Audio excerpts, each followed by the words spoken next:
Selamat pagi, apa kabar Anda pemirsa? Berjumpa lagi dalam Berita Mataram hari ini. Sejumlah berita penting dan menarik lainnya telah kami siapkan untuk Anda. Di antaranya, belasan rumah warga Desa Padolo, Kecamatan Woha, Kabupaten Bima, Nusa Tenggara Barat tiba-tiba terbakar dan menghebohkan warga pada Sabtu siang.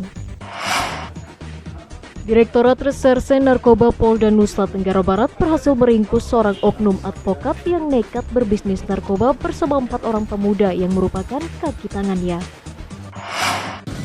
Puluhan petugas kepolisian dan TNI di Sumbawa, Nusa Tenggara Barat melakukan distribusi bantuan stimulan untuk warga di kawasan hutan terpencil dengan mengerahkan pasukan motor trail untuk menjangkau lokasi.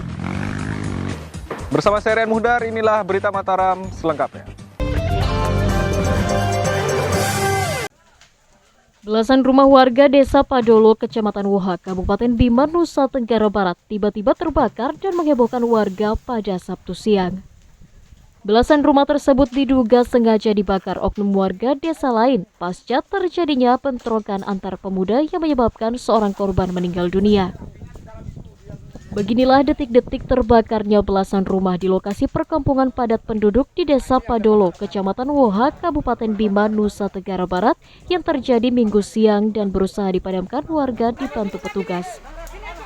Terbakarnya sejumlah rumah diduga karena sengaja dibakar oknum warga dari desa lain sebagai tindakan balas dendam atas meninggalnya seorang warga mereka. Menurut petugas kepolisian, peristiwa berawal dari aksi saling ejek antar pemuda dua desa, antar Desa Padolo dan Desa Talabiu yang berbuntut bentrokan sehingga menyebabkan seorang warga bernama Arif Rahman meninggal dunia. Warga desa yang tidak terima dengan kematian warganya akhirnya melakukan penyerangan ke desa tetangga dan membakar belasan rumah termasuk diduga rumah pelaku penganiayaan yang menyebabkan tewasnya korban. Hingga Minggu sore aksi kerumunan warga masih terjadi dan puluhan personil kepolisian anti huru-hara Polres Bima telah diterjunkan di lokasi desa untuk mengantisipasi bentrok dan aksi balasan. Masuk kampung dengan menggunakan sepeda motor memainkan gas giga, sehingga ditegur oleh anak-anak muda di Desa Padolo yang ada di situ. Dengan teguran itu yang bersangkutan tidak terima, kemudian kembali ke kampungnya di Talabiu, manggil temannya, kemudian datang lagi ke Desa Padolo tadi, menemui yang menegur. Disitulah terjadi cekcok. Hingga Minggu sore, suasana warga di Desa Padolo sudah berangsur pulih dan kondusif. Sementara berdasarkan data sementara, aksi oknum warga menyebabkan 13 rumah di Desa Padolo terbakar hangus. Dari Kabupaten Bima, Tim Liputan melaporkan. Puluhan pimpinan pondok pesantren di Kabupaten Lombok Timur meminta kepada pemerintah daerah agar segera membuka aktivitas belajar mengajar di madrasah memasuki masa normal baru pada bulan Juni 2020. Selain melakukan koordinasi dengan tim gugus tugas, nantinya pihak madrasah sendiri berkomitmen akan tetap memberlakukan standar protokol kesehatan di lembaga pendidikan mereka. Langkah penormalan sektor pendidikan pasca penerapan tatanan kehidupan baru di bulan Juni mulai didorong para pengelola lembaga pendidikan di daerah. Di Kabupaten Lombok Timur, sebanyak 95 pimpinan pondok pesantren mendatangi kantor tim gugus tugas COVID-19 untuk mendorong dibukanya kembali aktivitas belajar mengajar di madrasah. Permintaan tersebut dilakukan para pimpinan pondok pesantren karena pemerintah daerah sendiri telah memperbolehkan aktivitas warga di masa normal baru, serta angka kasus COVID di Lotim yang dinilai telah menurun drastis. Selain akan terus membangun komunikasi bersama, pihak Ponpes sendiri berkomitmen untuk menerapkan standar protokol kesehatan yang dianjurkan pemerintah daerah. Kalau memang sudah memenuhi kriteria dan persyaratan dalam rangka menjaga kesehatan, ya memang harus kita buka, karena bagaimanapun kalau tidak, anak yang tinggal bersama orang tua kaitannya dengan pergaulan perlu juga kita batasi. Terkait hal tersebut, pihak Pemda berjanji akan mengizinkan proses belajar mengajar dengan ketentuan lembaga harus menyiapkan standar protokol kesehatan melalui rangkaian pelatihan yang dilakukan oleh Dinas Kesehatan. Sudah disanggupi oleh pimpinan pondok pesantren, misalnya penyiapan alat cuci tangan, gitu kan, masker, dan yang paling penting itu adalah pemahaman sebenarnya, pemahaman pengelola pondok yang bisa disampaikan setiap hari kepada santrinya. Untuk hal ini nanti Kepala Dinas Kesehatan berjanji untuk melatih pembina kesehatan pondok pesantren. Langkah pembukaan lembaga pendidikan di Kabupaten Lombok Timur saat ini masih dalam kajian serius pemerintah daerah untuk memastikan segala prosedur standar protokol pencegahan COVID bisa dilakukan dengan optimal. Dari Kabupaten Lombok Timur, Mutadun, Tim Liputan, melaporkan. Dalam rangka mengajak masyarakat mencegah COVID, pemerintah daerah bersama TNI Polri menggagas Kampung Sehat untuk menata kehidupan sosial masyarakat di Nusa Tenggara Barat agar disiplin menjaga lingkungan menuju tatanan normal baru. Selain nilai kedisiplinan dalam menerapkan pola hidup sehat, nantinya Kampung Sehat diharapkan mampu menciptakan imunitas sosial sehingga mampu berdaya dalam peningkatan ekonomi masyarakatnya. Langkah merangsang masyarakat untuk disiplin menerapkan tatanan hidup sehat di masa pandemi terus dilakukan pemerintah daerah dan institusi terkait di daerah. Di Provinsi Nusa Tenggara Barat, pihak Pemda bersama TNI Polri menginisiasi pembentukan Kampung Sehat di 10 kabupaten kota di NTB. Di Desa Gegelang, Kecamatan Lingsar, Kabupaten Lombok Barat misalnya, warga diajak untuk mematuhi protokol kesehatan menghadapi COVID serta bersama menerapkan pola hidup sehat di tengah masyarakat. Selain melatih kedisiplinan, nantinya para warga di Kampung Sehat juga diharapkan mampu menciptakan imunitas sosial di desa mereka, sekaligus mampu bertahan dan berdaya dalam peningkatan ekonomi warganya. Untuk lebih memberikan semangat, inisiasi Kampung Sehat tersebut terus disosialisasikan dan selanjutnya akan dinilai dan dilombakan oleh pemerintah daerah dengan jargon utama Lomba Desa Nurut Tatanan Baru. Supaya memastikan NTB ini tetap sehat, mudah-mudahan Pak Kepala Desanya juga bersemangat. Kita memastikan bahwa desa kita yang tepat kita launch ini adalah desa yang sehat, bersih, bersinar. Yang paling penting juga bersih dari narkoba. Terus memaksimalkan bagaimana peranan masyarakat mematuhi protokol COVID-19. Pendisiplinan masyarakat adalah kunci daripada kegiatan ini. Untuk memacu partisipasi masyarakat untuk berlomba-lomba mencari formula menurut budaya, menurut local wisdom, menurut strategi, dan tidak kaku dengan protokol-protokol kesehatan yang selama ini ditentukan. Selain mengajak masyarakat untuk disiplin menerapkan protokol kesehatan memasuki tatanan kehidupan baru, keberadaan Kampung Sehat juga nantinya diharapkan bisa menjadi sentra penguatan ekonomi masyarakat secara terpadu, agar tetap bisa bertahan di tengah pandemi saat ini. Dari Kabupaten Lombok Barat, Hairul Amri, Tim Liputan, melaporkan. Puluhan petugas kepolisian dan TNI di Sumbawa, Nusa Tenggara Barat melakukan distribusi bantuan stimulan untuk warga di kawasan hutan terpencil dengan mengerahkan pasukan motor trail untuk menjangkau lokasi. Selain membantu warga terdampak pandemi, langkah pemberian bantuan juga menjadi bagian peringatan HUT Bayangkara ke-74. Puluhan petugas dengan menggunakan motor trail diterjunkan di kawasan hutan dan pemukiman terpencil di sejumlah kecamatan di Kabupaten Sumbawa untuk membawa bantuan COVID. Proses distribusi bantuan tersebut dilakukan dengan menyusuri perbukitan, jalur hutan yang terjal sepanjang puluhan kilometer dan ditempuh selama minimal 4 jam lamanya untuk menjangkau lokasi tersebut.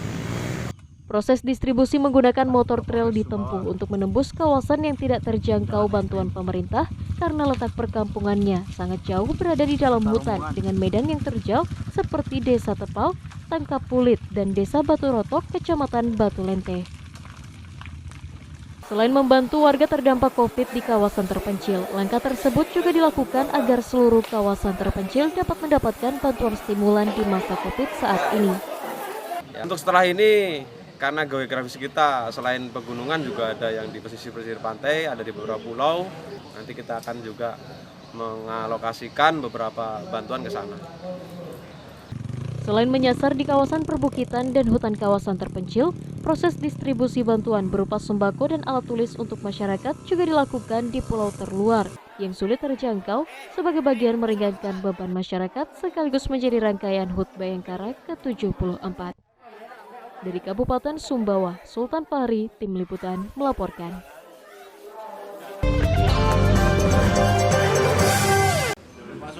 Direktorat Reserse Narkoba Polda Nusa Tenggara Barat berhasil meringkus seorang oknum advokat yang nekat berbisnis narkoba bersama 4 orang pemuda yang merupakan kaki tangannya. Kelima tersangka ditangkap dalam sebuah penggerebekan dengan barang bukti 19 paket sabu siap edar, buku tabungan, senapan angin, dan uang jutaan rupiah. Perang terhadap narkoba terus digencarkan Kepolisian Nusa Tenggara Barat dengan kembali meringkus bandar dan komplotan pengedar narkoba di wilayah Kota Mataram di lingkungan rumah dan lokasi pariwisata di Kota Mataram. Akhir pekan ini Direktorat Reserse Narkoba Polda Nusa Tenggara Barat kembali menangkap seorang bandar narkoba sekaligus oknum advokat berinisial MR 34 tahun bersama 4 orang pemuda yang merupakan pengedar masing-masing berinisial MJS 26 tahun, NI 24 tahun, GAA 23 tahun, dan KS 19 tahun. Kelimanya diamankan dalam sebuah penggerebekan oleh tim Subdit 3 Dit Narkoba Polda NTB berdasarkan informasi masyarakat yang resah dengan aktivitas mereka berbisnis narkoba selama ini. Selain meringkus sang oknum advokat dan 4 pemuda yang diduga adalah kaki tangannya, petugas juga menyita 19 paket narkoba jenis sabu, handphone, buku tabungan, senjata airsoft gun, dan uang jutaan rupiah sebagai barang bukti. Yang di Karangbagu ini profesinya memang advokat. Tapi bukan berarti kemudian advokat itu seluruhnya bisa dikaitkan dengan kasus narkoba, tidak. Kebetulan yang mana itu? Ya, salah satu yang kemudian ditangkap bandar di Karangbagu ini itu profesinya sebagai advokat. Kasus peredaran yang melibatkan sang oknum advokat saat ini terus didalami petugas dan atas perbuatannya para pelaku dijerat pasal 114 dan 112 Undang-Undang Republik Indonesia Nomor 35 Tahun 2009 tentang narkotika dengan ancaman hukuman minimal 4 tahun dan maksimal 20 tahun penjara. Dari Kota Mataram, Awaludin, Tim Liputan melaporkan.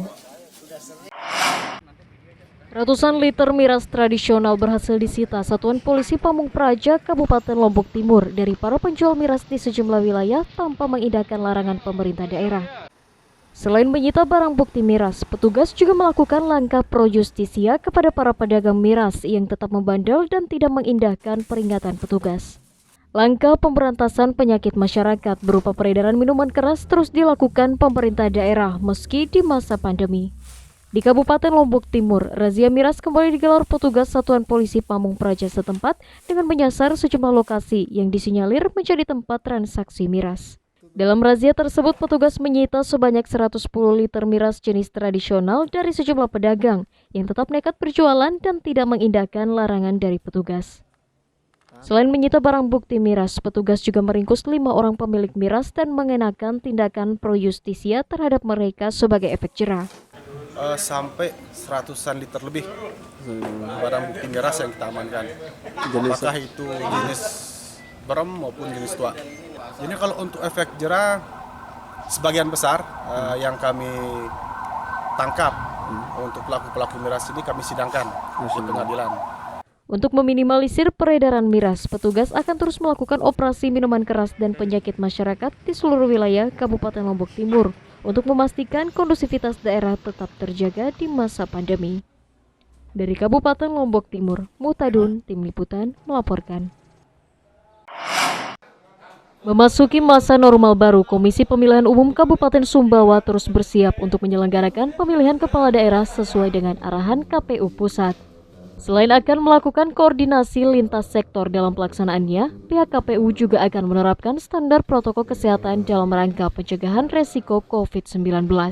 Setelah sempat diputuskan untuk ditunda, kepastian tentang pelaksanaan pemilihan kepala daerah serentak saat ini mulai dipersiapkan di daerah. Di Kabupaten Sumbawa, tahapan pemilu kada untuk memilih bupati dan wakil bupati kembali disosialisasikan sesuai dengan arahan KPU Pusat pasca dinyatakan ditunda karena dampak COVID-19. Terkait COVID, sedikitnya ada 4 tahapan pilkada yang dilewatkan oleh KPU meliputi pelantikan kepanitiaan, verifikasi calon, serta pemutahiran data, namun seluruhnya akan segera dilakukan memasuki masa normal baru bulan Juni ini. Selain meminta anggaran tambahan pelaksanaan pilkada, guna mengawal tahapan tersebut, KPU sendiri telah mengaktifkan kembali Badan ADHOC Pemilihan Panitia dan Penyelenggaraan Pemilu Kada yang sebelumnya sempat dinonaktifkan. Kemarin kami telah menerima PKPU 5 tahun 2020 tentang tahapan program dan jadwal pemilihan serentak tahun 2020 dengan harapan apa? Supaya kami memberikan pemahaman, informasi, dan sosialisasi seluruh tahapan-tahapan lanjutan Pilkada 2020. Pelaksanaan pemilu kada di daerah mengacu pada peraturan pemerintah pengganti Undang-Undang Nomor 2 Tahun 2020 tentang perubahan ketiga atas Undang-Undang Nomor 1 Tahun 2015 tentang penerapan Perpu Nomor 1 Tahun 2014 tentang pemilihan gubernur, bupati, dan wali kota di daerah yang diterapkan menjadi regulasi setara undang-undang. Dari Kabupaten Sumbawa, Sultan Fahri, Tim Liputan melaporkan. Warga pedesaan yang tergabung dalam kelompok tani Dusun Bantek, Desa Gegelang, Lombok Barat mendirikan posko ketahanan pangan secara swadaya di tengah pandemi. Tak hanya sebagai inovasi baru, langkah tersebut juga untuk menopang ekonomi warga agar bisa mandiri tanpa menunggu uluran tangan pemerintah. Ragam cara warga mempertahankan ekonomi mereka agar tetap eksis di masa pandemi saat ini. Seperti kelompok tani di Desa Gegelang, Kabupaten Lombok Barat yang berinisiasi meluncurkan inovasi baru dalam ketahanan pangan dengan mendirikan posko ketahanan pangan di desanya. Posko pangan nantinya akan berfungsi sebagai sarana berkumpul masyarakat dengan menerapkan ragam produksi lokal untuk mempertahankan ketersediaan pangan untuk warga. Selain meningkatkan hasil lahan yakni beras dan palawija, sektor peternakan juga menjadi sektor garapan dalam rangka meningkatkan kualitas hasil pangan dengan harapan warga mampu bertahan di masa pandemi saat ini. Posko pangan sendiri nantinya akan difungsikan menjadi sentra pangan dan bibit dan diperuntukkan bagi warga sekitar desa untuk memenuhi kebutuhan hidup mereka secara mandiri tanpa dibantu pemerintah. Jadi kita tergantung pada pasar yang pasar online. Nah, kalau produksinya itu bagaimana Pak? Produksinya untuk kemarin kita sudah mengirim ke Sumbawa, tapi masih lewat ngepul ya untuk bunga gumitirnya. Yang online-nya itu melalui aplikasi khusus seperti Sawahku, misalkan itu enggak dimasukkan. Belum kita buat. Teman promosi lewat media sosial seperti Facebook, Instagram. Ya, Facebook, Instagram. Selain memanfaatkan hasil tani untuk dijual atau dibagikan ke warga, para petani juga memasarkan hasil produksi mereka ke luar daerah melalui media sosial yang dikelola langsung oleh para pemuda tani. Hal ini dilakukan untuk memungkinkan komoditas pertanian mereka tetap bisa dijual di masa pandemi. Dari Kabupaten Lombok Barat, Hairul Amri, Tim Liputan melaporkan.